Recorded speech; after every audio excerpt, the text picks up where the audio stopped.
नमस्कार मित्रों, गुरुसन क्लासेस के यूट्यूब चैनल पर आपका हार्दिक स्वागत है। काफी दिनों बाद आपसे फिर रूबरू हो रहे हैं इस चैनल को लेकर। हम आज राजस्थान एकीकरण, अपने राजस्थान के इतिहास में प्रजामंडल आंदोलन को लेकर एक महत्वपूर्ण टॉपिक की क्लास आपके सामने लेकर आ रहे हैं। प्रजामंडल आंदोलन के दौरान जो रियासतों में उत्तरदायी शासन की मांग की जा रही थी, उस मांग के दौरान जो संस्थाएं बनी, उन संस्थाओं को प्रजामंडल आंदोलन नाम दिया गया। इसके लिए यदि भारत में बात करें तो अखिल भारतीय देशी राज्य एक लोक परिषद एक संस्था का गठन हुआ और उसके बाद में अपने यहाँ पर प्रजामंडल आंदोलनों की स्थापना की गई और प्रजामंडलों के दौरान यहाँ उसी रियासत में उत्तरदायी शासन की मांग की जाती है। और बात करें हम आगे तो उसके बाद में यदि बात करें 1938 में हरिपुरा अधिवेशन, उसमें कांग्रेस द्वारा रियासतों में जो गठित है प्रजामंडल, उनको बढ़ावा देने की बात कही गई और उनके पक्ष में ये बात कहने से सर्वाधिक जो प्रजामंडल है उनकी स्थापना हुई 1938 में। तो अब हम शुरुआत करते हैं उनको लेकर। तो अपने यहाँ पर हम कुछ संस्थाओं की बात करते हैं इस प्रजामंडल आंदोलन के दौरान। तो अपने जो हाथ से लिखित नोट्स हैं, हस्तलिखित नोट्स, वो किस चैप्टर को लेकर हैं? राजस्थान के प्रजामंडल आंदोलन को लेकर। हम इसमें बात करेंगे संस्थाओं की, जैसे अखिल भारतीय देशी राज्य लोक परिषद है, अखिल भारतीय देशी राज्य लोक परिषद, देशी राज्य लोक परिषद, इसकी स्थापना होती है 1927 में। उससे पहले यदि और संस्थाओं की मैं बात करूं आपसे, तो एक अपनी बात करेंगे राजस्थान सेवा संघ की, जो महत्वपूर्ण भूमिका निभाती है आंदोलनों के दौरान। राजस्थान सेवा संघ, राजस्थान सेवा संघ 1919 में इसका गठन हुआ था वर्धा, महाराष्ट्र में, तो इसकी भी हम बात करेंगे। एक और बात करेंगे हम मध्य राजपुताना भारत सभा की, मध्य राजपुताना भारत सभा, इसकी स्थापना हुई 1918 में। और हम बात करेंगे इसके अलावा अन्य रियासतों में जो गठित हुए, मारवाड़ सेवा संघ है, मरोहित कारणी सभा है, बीकानेर राज्य लोक परिषद है, उन सभी संस्थाओं को लेकर हम आपसे रूबरू होंगे। तो देखो हम इनसे बात करते हैं नेक्स्ट टॉपिकों को लेकर।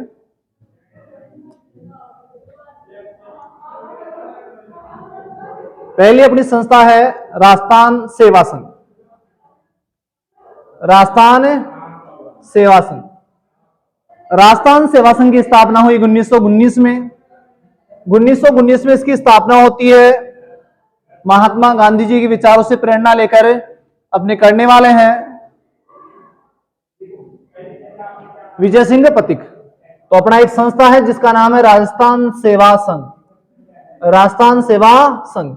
इसकी स्थापना होती है वर्धा, महाराष्ट्र में। कहां पर स्थापना हुई? वर्धा में, वर्धा महाराष्ट्र में। किसके नेतृत्व में हुई? तो विजय सिंह पथिक के द्वारा। संस्थापक कौन है इसका? विजय सिंह पथिक। प्रमुख प्रेरक की यदि बात करें तो वो है गांधी जी। गांधी जी का आश्रम था यहाँ पर, जो जमनालाल बजाज द्वारा इनको समर्पित किया गया था, उसका नाम था सत्याग्रह आश्रम।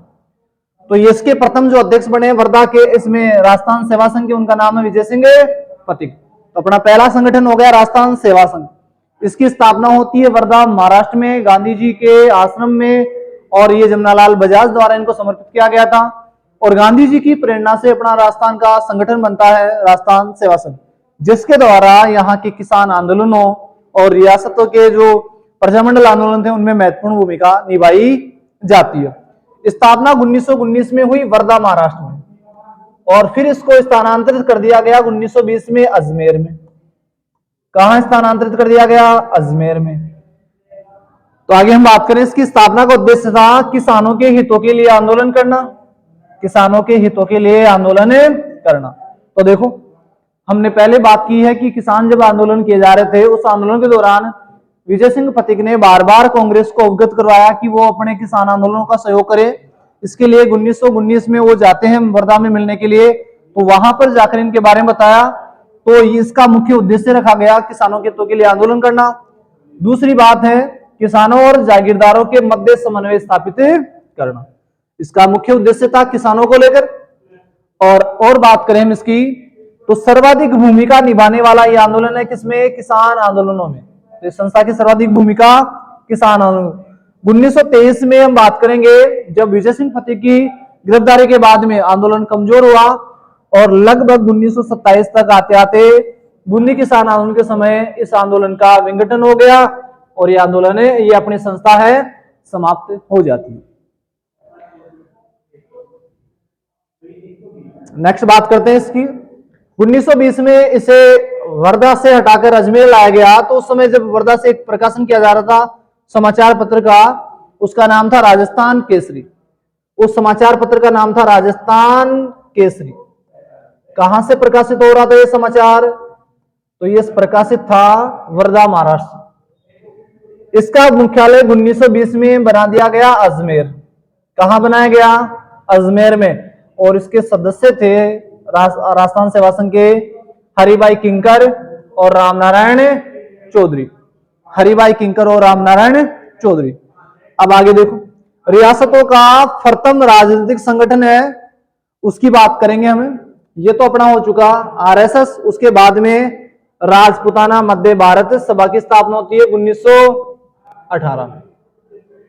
इसकी स्थापना की गई दिल्ली में। दिल्ली में भी कहा? तो चांदनी चौक मारवाड़ी धर्मशाला में।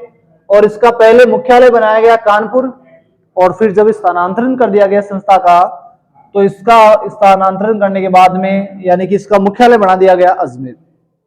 इसके हम बात करें सदस्यों को लेकर, तो देखो पंडित गिरधर शर्मा है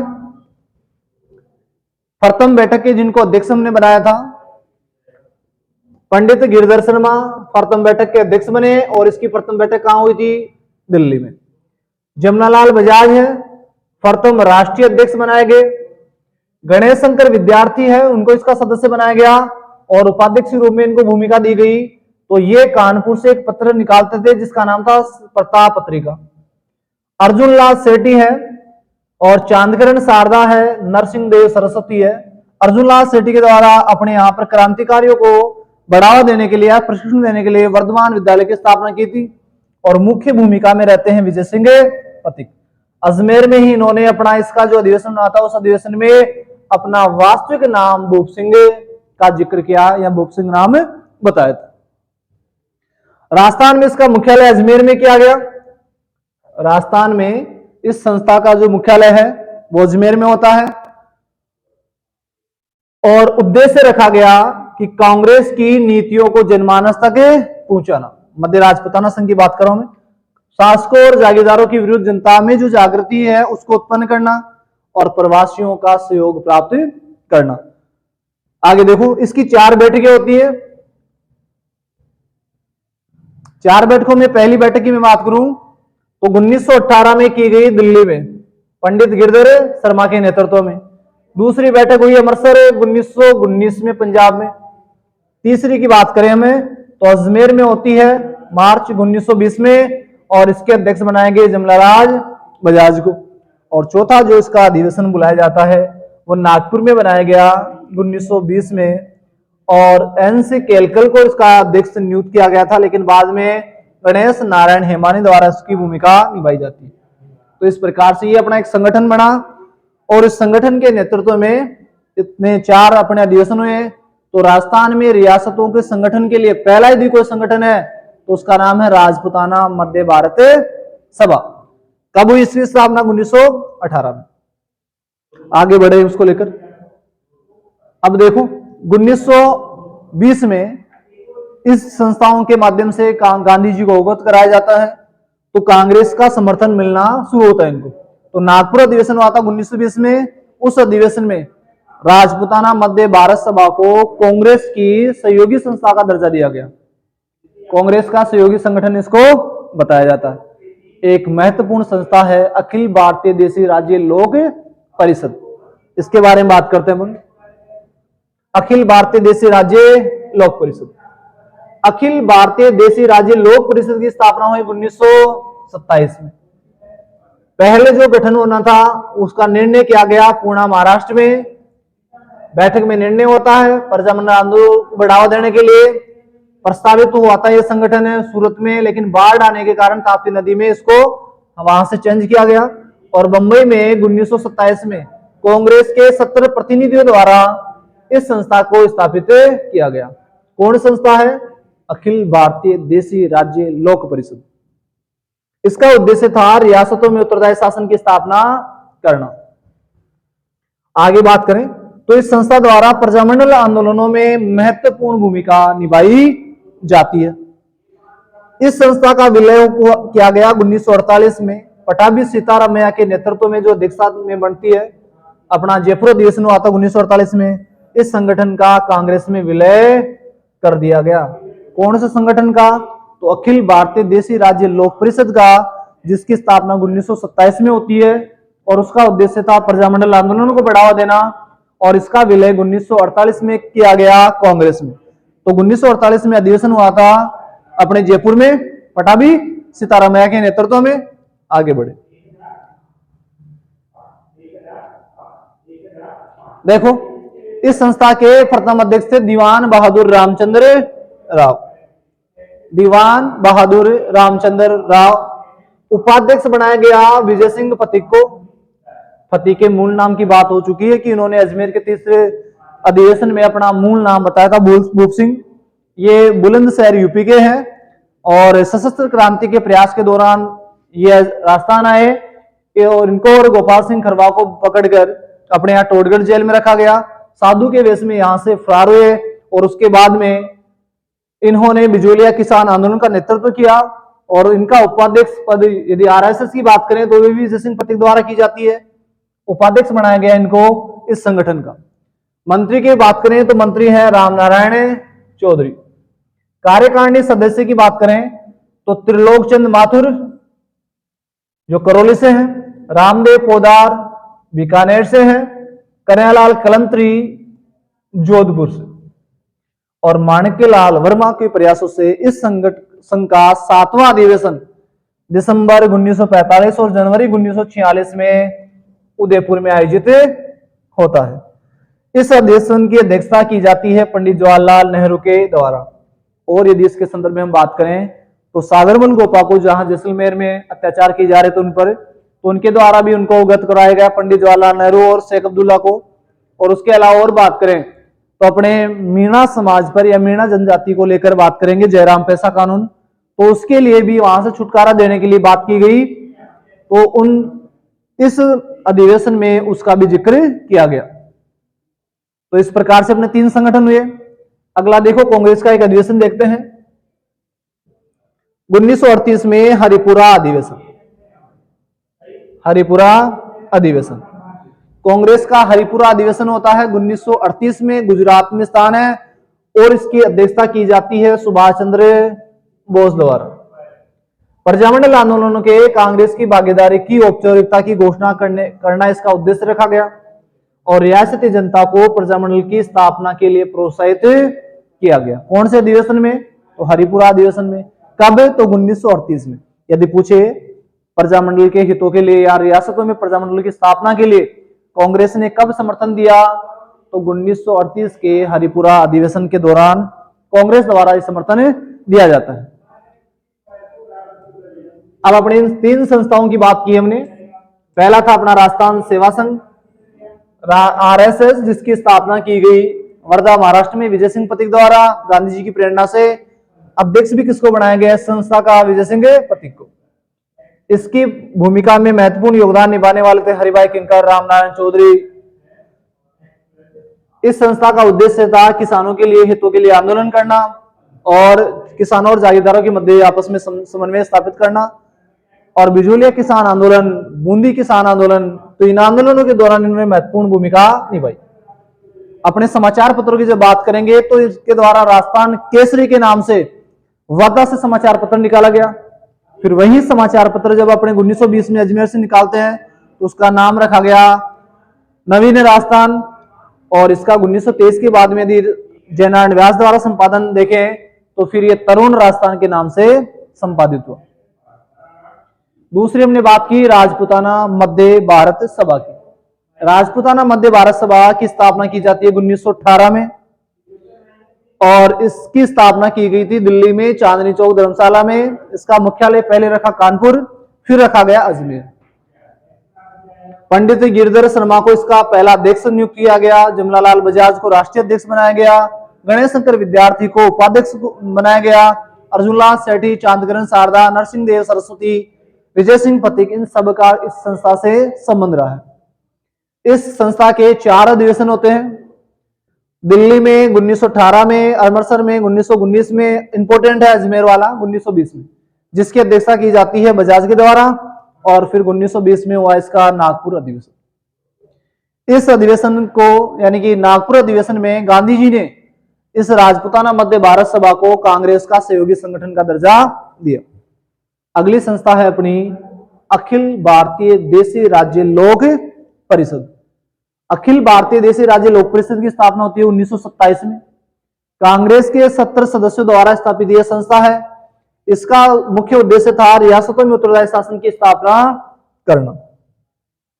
नेक्स्ट बात करें हम, तो इस संस्था के द्वारा रियासतों में जो प्रजामंडल आंदोलन किए जा रहे थे उनमें महत्वपूर्ण भूमिका निभाई जाती है।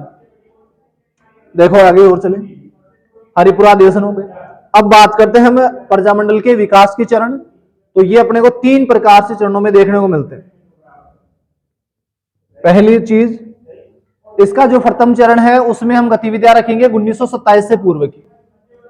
1927 ईस्वी से पूर्व की जो घटनाएं हैं उनको हम इसमें शामिल करते हैं। तो देखो, क्षेत्रीय और सामाजिक समस्याओं से संबंधित आंदोलन किए गए, जैसे बिजोलिया किसान आंदोलन है। क्रांतिकारी गतिविधियां हुई, इसमें घटनाएं घटी। वर्धमान विद्यालय था सेठी जी द्वारा 1907 में स्थापित। सर्वहितकारी सभा की स्थापना हुई 1907 में चूरू में। इसके द्वारा 2 पाठशाला यहां पर खोली जाती हैं, कबीर पाठशाला और पुत्री पाठशाला। कबीर पाठशाला और पुत्री पाठशाला। इसको बीकानेर की या चूरू की संसद का दर्जा दिया जाता है। चूरू की संसद का भी दर्जा दिया जाता है इस सर्वहितकारी सभा को।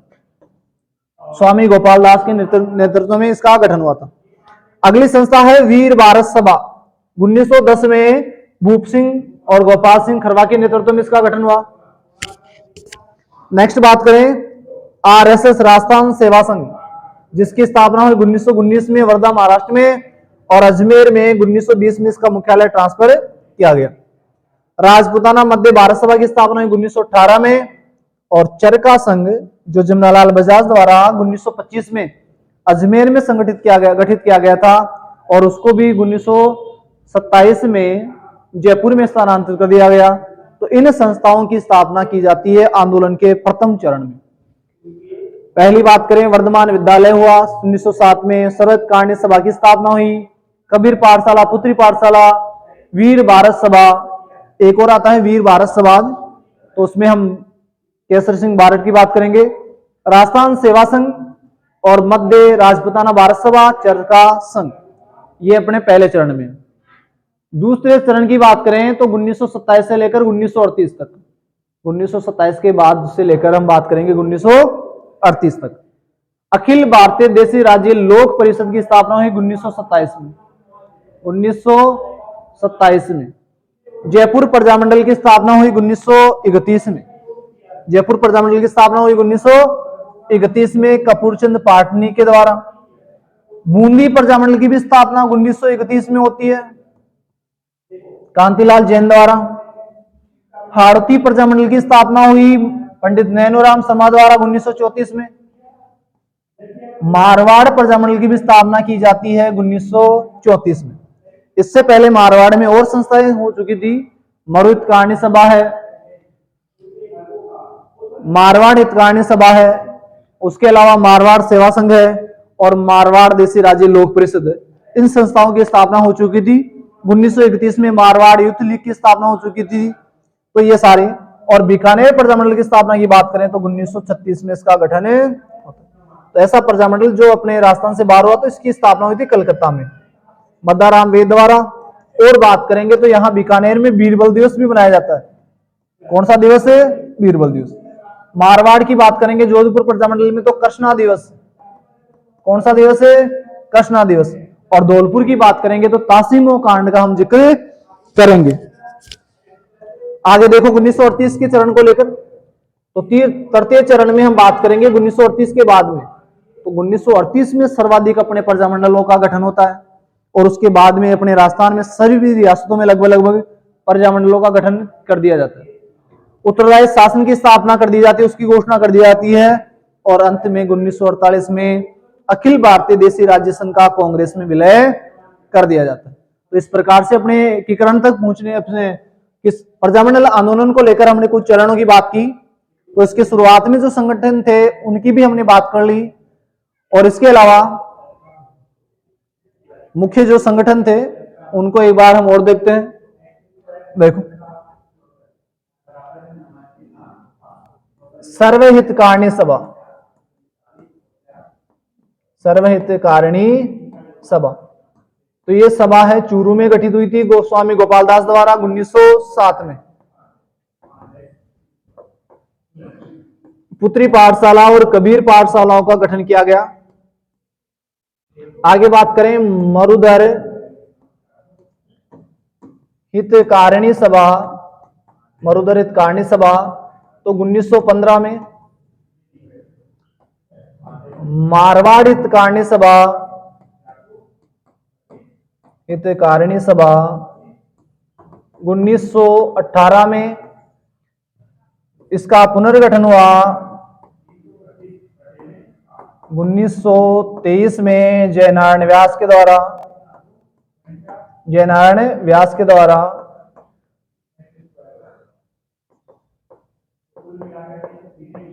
मारवाड़ राज्य लोक परिषद की स्थापना हुई, लोक परिषद की स्थापना की गई 1929 में। मारवाड़ यूथ लीग की स्थापना की गई, यूथ लीग की स्थापना की गई 1931 में।